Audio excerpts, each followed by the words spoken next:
আমি কিভাবে হারাম টাকা ইনকাম করব, সেই হারাম টাকা ধরলেই তো মনে হয় জাহান্নামের আগুনের গন্ধ আসতেছে। বন্ধু, আমি যাকে ভালোবাসতাম সেও চলে গেছে আমার কলিজায় ছুরি মেরে। সবাই বলে পুরুষ নাকি নারীর কাছে 12 মাস ঘুরে, সেটা মিথ্যা।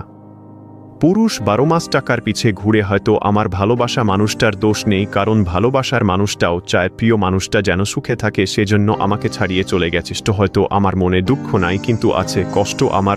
আমার আম্মু কল দিলে বলে, কেমন আছিস বাবা? আমি বলতে পারি না আম্মু আজ আমি ভালো আছি।